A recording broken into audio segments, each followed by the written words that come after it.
एक गांव धनपुर में नीरज नाम का एक छोटा सा लड़का रहता था। वह बहुत ही होशियार और ईमानदार था। नीरज बहुत ही गरीब था। एक दिन उसकी दादी श्यामा दादी ने नीरज से कहा, बेटा, मैं तुम्हें पढ़ा नहीं सकती, मुझे इस बात का बहुत दुख है, लेकिन मैं तुम्हारे लिए कुछ कर सकती हूँ। नीरज बोलता है, क्या दादी? मैं मोमोज बहुत अच्छे बना लेती हूँ। लेकिन दादी, मोमोज बनाने के लिए जो सामग्री लगेगी उसके लिए हमारे पास पैसे नहीं हैं और ना ही ठेला है। अरे, तुम कुछ सूखी लकड़ी बाजार में जाकर बेच दो, उससे कुछ पैसे मिल जाएंगे। उन पैसों से तुम एक ठेला और सामग्री ले आना। ठीक है दादी जी, मैं जाता हूँ। वो लकड़ियों को लेकर बाजार चला जाता है। रास्ते में बारिश होने लगती है और वह एक पेड़ के नीचे खड़ा हो जाता है। उसी पेड़ के नीचे एक चिड़िया का अंडा गिरा होता है। ये अंडा अगर बाहर रहा तो फूट जाएगा, इसको मैं घोंसले में रख देता हूँ। उसने उस अंडे को घोंसले में रख दिया और वापस उसी पेड़ के पास खड़ा हो गया। थोड़ी देर रुकने के बाद वो कहता है, बारिश तो रुकने का नाम ही नहीं ले रही, ऐसे में मैं लकड़ियाँ कैसे बेचूंगा?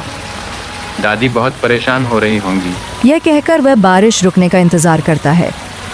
थोड़ी देर बाद बारिश रुक जाती है तो वह देखता है कि उसकी सारी लकड़ियां गीली हो चुकी थीं। यह देखकर वह बहुत दुखी हो जाता है और वहीं लकड़ियां छोड़कर घर चला जाता है। जब वह घर पहुंचा तो उसकी दादी ने कहा, बेटा, तुम ठीक हो ना? और लकड़ियाँ बेच आए? कितने पैसे मिले तुमको? नहीं दादी, आपने जो लकड़ियाँ दी थी वो बारिश के कारण सभी भीग गईं। कोई बात नहीं बेटा। हाँ नीरज, सुनो, तुम जंगल चले जाओ, वहाँ मेरी बहन की सहेली लाजो मौसी का घर है, उससे पैसे ले आओ। कहना कि श्यामा दादी ने कहा है। नीरज वहां से चला जाता है और लाजो मौसी के घर पहुंच जाता है। वह कहता है, मेरी दादी ने कुछ रुपए मांगे हैं, आप पैसे दे दो। कौन हो तुम और कौन है तुम्हारी दादी? मेरी दादी का नाम श्यामा है, उन्होंने कहा था कि मैं आपको नाम बता दूं। अरे श्यामा दादी को तो मैं जानती हूँ, लेकिन मेरे पास पैसे नहीं हैं।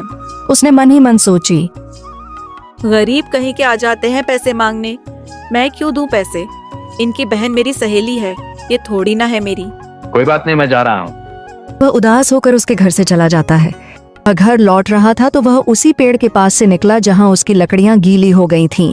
वह उसके पास जाता है और कहता है, अगर मेरी लकड़ियां गीली नहीं हुई होती तो मुझे पैसे मांगने की जरूरत नहीं पड़ती। यह सब पेड़ पर बैठी चिड़िया सुन रही थी। वह कहती है, नो नीरज, तुम एक बहुत ही अच्छे लड़के हो। अगर तुम उस रात मेरे अंडे को नहीं बचाते तो वो फूट गया होता। तुम्हारा बहुत बहुत धन्यवाद। कोई बात नहीं चिड़िया। तुम्हारी ईमानदारी और अच्छे व्यक्तित्व से खुश होकर तुम्हें एक जादुई मटका दे रही हूँ। इससे तुम जो भी खाना पकाने के लिए कहोगे वो अपने आप पक जाएगा। नीरज ये बात सुनकर बहुत खुश होता है और चिड़िया का धन्यवाद करके वह मटका लेकर अपने घर आ जाता है। वह सारी बात अपनी दादी को बताता है। यह सब सुनकर उसकी दादी एक बर्तन लेकर मटके के पास रख देती है और कहती है, उससे मटके मोमोज निकाल। बाद मटके में से अपने आप मोमोज बनकर बाहर आ जाते हैं। बाद में नीरज कहता है, मटके आलू निकाल। तुरंत ही मटके में से उबले आलू निकलने लगते हैं। यह देखकर नीरज और उसकी दादी बहुत ही खुश हो जाते हैं। उसके बाद से मटके की सहायता से विभिन्न प्रकार के खाने की वस्तुओं को बाजार में बेचकर अच्छे पैसे कमाते थे। उसके बाद से उनकी सारी तकलीफें दूर हो जाती हैं और वह दोनों खुशी खुशी अपना जीवन व्यतीत करने लगते हैं। नीरज और उसकी दादी जब मटके से मोमोज बेचकर मशहूर हो जाते हैं, गांव का एक लालची सेठ हरिराम उनकी सफलता देखकर जलने लगता है। एक रात वह मटका चुरा लेता है और अपने घर ले जाकर कहता है, मटके बिरयानी निकाल।